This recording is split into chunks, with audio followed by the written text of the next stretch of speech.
ঘোষণাপত্র পাঠের সময় মাননীয় প্রধান উপদেষ্টার পাশে দাঁড়িয়ে সংহতি জানানোর জন্য শীর্ষ রাজনৈতিক দলের নেতৃবৃন্দকে সাথে নিয়ে এবারে জুলাই ঘোষণাপত্র পাঠ করছেন মাননীয় প্রধান উপদেষ্টা ডক্টর মোহাম্মদ ইউনূস। আসসালামু আলাইকুম। আজকে দেশের নেতৃবৃন্দকে সঙ্গে নিয়ে জাতির যে গুরুত্বপূর্ণ দায়িত্ব পালন করতে আমরা এসেছি, আল্লাহ তার জন্য আমাদের জন্য রহমত বর্ষণ করছেন। আল্লাহর রহমত নিয়ে আমি এই ঘোষণাপত্র পাঠ করব। বিসমিল্লাহির রহমানির রহিম। যেহেতু উপনিবেশ বিরোধী লড়াইয়ের সুদীর্ঘকালের ধারাবাহিকতায় এই ভূখণ্ডের মানুষ দীর্ঘ 23 বছর পাকিস্তানের স্বৈরশাসকদের বঞ্চনা ও শোষণের বিরুদ্ধে রুখে দাঁড়িয়েছিল এবং নির্বিচার গণহত্যার বিরুদ্ধে গণপ্রতিরোধ গড়ে 1971 সালে 26শে মার্চ স্বাধীনতা ঘোষণা করে রক্তক্ষয়ী মুক্তিযুদ্ধের মাধ্যমে জাতীয় মুক্তির লক্ষ্যে বাংলাদেশ রাষ্ট্র প্রতিষ্ঠা করেছিল। এবং যেহেতু বাংলাদেশের আপামর জনগণ দীর্ঘ আন্দোলন সংগ্রামের মধ্য দিয়ে এই ভূখণ্ডে স্বাধীনতার ঘোষণাপত্রে বিবৃত সাম্য, মানবিক মর্যাদা, সামাজিক সুবিচারের ভিত্তিতে উদার গণতান্ত্রিক রাষ্ট্র বিনির্মাণের আকাঙ্ক্ষাকে বাস্তবায়নের জন্য সর্বোচ্চ ত্যাগ স্বীকার করেছে, এবং যেহেতু স্বাধীন বাংলাদেশের 1972 সালের সংবিধান প্রণয়ন পদ্ধতি এর কাঠামোগত দুর্বলতা ও অপপ্রয়োগের ফলে স্বাধীনতা পরবর্তী আওয়ামী লীগ সরকার মুক্তিযুদ্ধের জনআকাঙ্ক্ষা পূরণে ব্যর্থ হয়েছিল এবং গণতন্ত্র ও রাষ্ট্রীয় প্রতিষ্ঠানগুলোর কার্যকারিতা ক্ষুণ্ণ করেছিল, এবং যেহেতু স্বাধীনতা পরবর্তী আওয়ামী লীগ সরকার স্বাধীনতার মূল মন্ত্র গণতান্ত্রিক শাসন ব্যবস্থার বিপরীতে বাকশাল নামে সাংবিধানিকভাবে একদলীয় শাসন ব্যবস্থা কায়েম করে এবং মত প্রকাশ ও বিচার বিভাগের স্বাধীনতা হরণ করে, যার প্রতিক্রিয়ায় 1975 সালের 7ই নভেম্বর দেশের সিপাহী জনতার ঐক্যবদ্ধ বিপ্লব সংগঠিত হয় এবং পরবর্তী সময়ে একদলীয় বাকশাল পদ্ধতির পরিবর্তে বহুদলীয় গণতন্ত্র, মত প্রকাশ ও বিচার বিভাগের স্বাধীনতা পুনঃপ্রবর্তনের পথ সুগম হয়। এবং যেহেতু 80-র দশকে সামরিক স্বৈরশাসনের বিরুদ্ধে দীর্ঘ 9 বছর ছাত্র জনতার অবিরাম সংগ্রামের মধ্য দিয়ে 1990 সালে গণ অভ্যুত্থান সংগঠিত হয় এবং 91 সনে পুনরায় সংসদীয় গণতান্ত্রিক শাসন ব্যবস্থার প্রবর্তন করা হয়, এবং যেহেতু দেশি বিদেশি চক্রান্তে সরকার পরিবর্তনের গণতান্ত্রিক প্রক্রিয়া ব্যাহত হওয়ায় 1/11 মতো ষড়যন্ত্রমূলক ব্যবস্থার মাধ্যমে বাংলাদেশে শেখ হাসিনার একচ্ছত্র ক্ষমতা, আধিপত্য এবং ফেসিবাদের পথ সুগম করা হয়। যেহেতু দীর্ঘ 16 বছরের ফেসিবাদী অগণতান্ত্রিক গণবিরোধী শাসন ব্যবস্থা কায়েমের লক্ষ্যে এবং একদলীয় রাষ্ট্র ব্যবস্থা প্রতিষ্ঠার অতি উগ্র বাসনা চরিতার্থ করার অভিপ্রায়ে সংবিধানে অবৈধ অগণতান্ত্রিক পরিবর্তন করা হয়, যার ফলে একদলীয় একচ্ছত্র ক্ষমতা ও আধিপত্য প্রতিষ্ঠার পথ সুগম হয়। এবং যেহেতু শেখ হাসিনার আওয়ামী লীগ সরকারের দুঃশাসন, গুম খুন, আইন বহির্ভূত হত্যাকাণ্ড, মত প্রকাশের স্বাধীনতা হরণ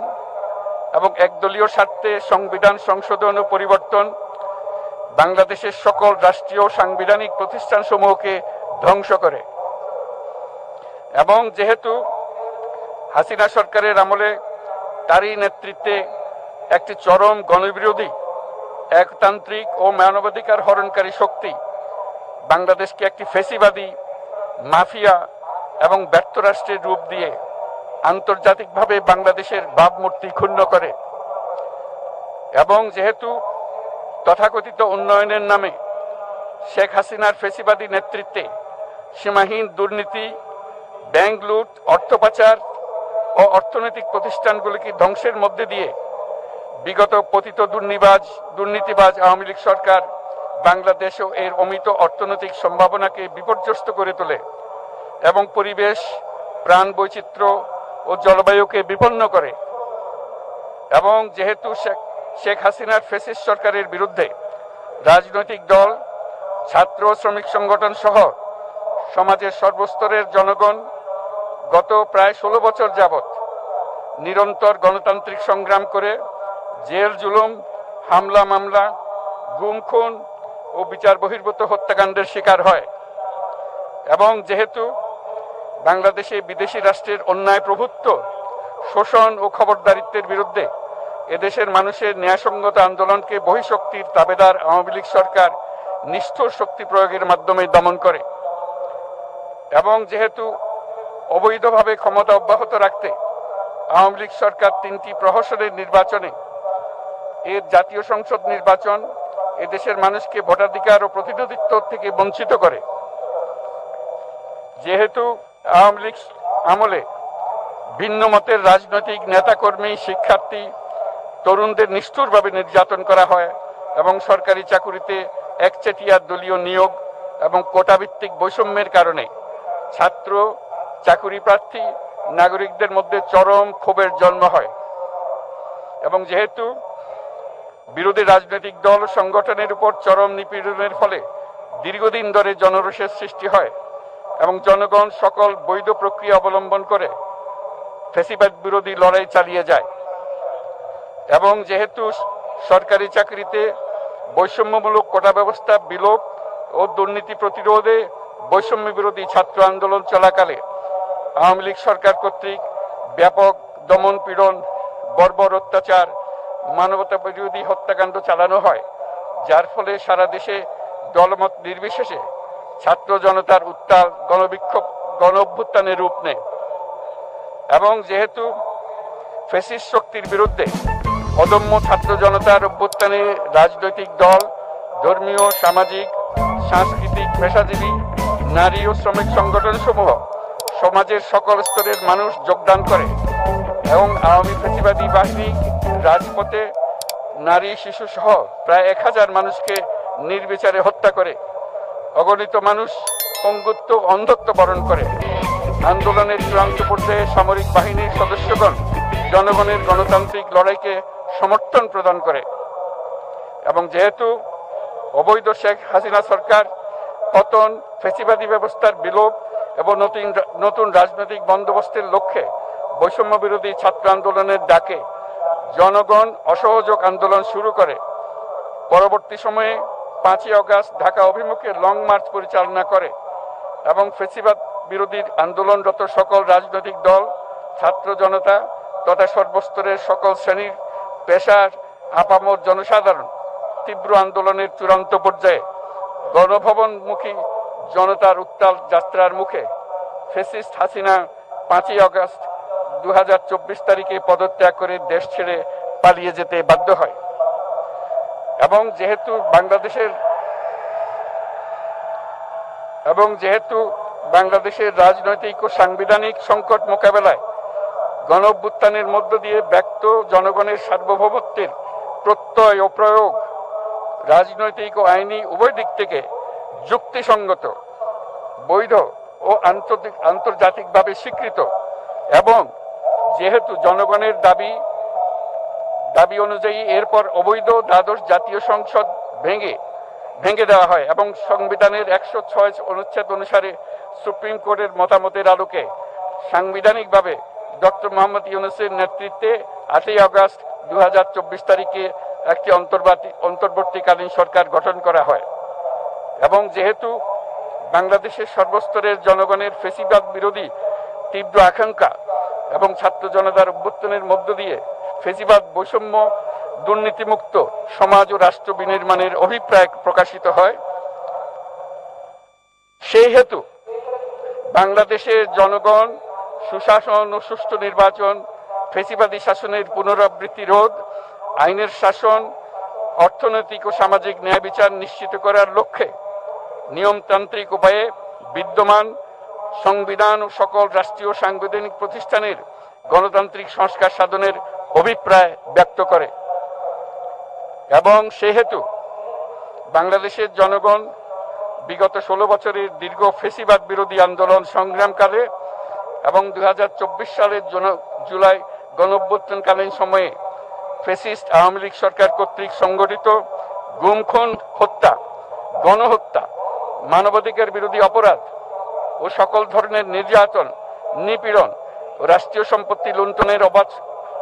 অপরাধ সমূহের দ্রুত উপযুক্ত বিচারের দৃঢ় অভিপ্রায় ব্যক্ত করছে। সেহেতু বাংলাদেশের জনগণ জুলাই জনগণের সকল শহীদদের জাতীয় বীর হিসেবে ঘোষণা করে শহীদদের পরিবার, আহত যোদ্ধা এবং আন্দোলনকারী ছাত্র জনতাকে প্রয়োজনীয় সকল আইনি সুরক্ষা দেওয়ার অভিপ্রায় ব্যক্ত করেছে এবং সেহেতু বাংলাদেশের জনগণ যুক্তিসঙ্গত সময়ে আয়োজিতব্য অবাধ ও সুষ্ঠু ও নিরপেক্ষ একটি নির্বাচনের মাধ্যমে গঠিত জাতীয় সংসদে প্রতিশ্রুত প্রয়োজনীয় সাংবিধানিক সংস্কারের মাধ্যমে দেশের মানুষের প্রত্যাশা, বিশেষত তরুণ প্রজন্মের আকাঙ্ক্ষা অনুযায়ী আইনের শাসন ও মানবাধিকার, দুর্নীতি, শোষণমুক্ত, বৈষম্যহীন ও মূল্যবোধ সম্পন্ন সমাজ এবং গণতান্ত্রিক রাষ্ট্র ব্যবস্থা প্রতিষ্ঠার অভিপ্রায় ব্যক্ত করেছে এবং সেহেতু বাংলাদেশের জনগণ এই প্রত্যাশা ব্যক্ত করছে যে একটি পরিবেশ ও জলবায়ু সহিষ্ণু, অন্তর্ভুক্তিমূলক, টেকসই উন্নয়ন কৌশলের মাধ্যমে বর্তমান ও ভবিষ্যৎ প্রজন্মের অধিকার সংরক্ষিত হবে এবং সেহেতু বাংলাদেশের জনগণ এই অভিপ্রায় ব্যক্ত করছে যে ছাত্র গণঅভ্যুত্থানের 2024-এর উপযুক্ত রাষ্ট্রীয় সাংবিধানিক স্বীকৃতি প্রদান করা হবে এবং পরবর্তী নির্বাচনে নির্বাচিত সরকারের সংস্কারকৃত সংবিধানের তফসিলে এই ঘোষণাপত্র সন্নিবেশিত করা হবে এবং 5ই আগস্ট 2024 সালে গণঅভ্যুত্থানে বিজয়ী বাংলাদেশের জনগণের আকাঙ্ক্ষার প্রতিফলন হিসেবে এই ঘোষণা প্রণয়ন করা হলো। জাতির সার্বিক মঙ্গল কামনা করে আমি জুলাই ঘোষণাপত্র আপনাদের সবার সামনে উত্থাপন করলাম। আল্লাহ সকলের জন্য মঙ্গল দান করুন, জাতির জন্য মঙ্গল নিয়ে আসুক। সবাইকে ধন্যবাদ। আল্লাহ হাফেজ।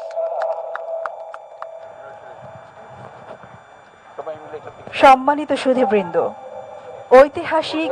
জুলাই ঘোষণাপত্র পাঠ শেষ হলো।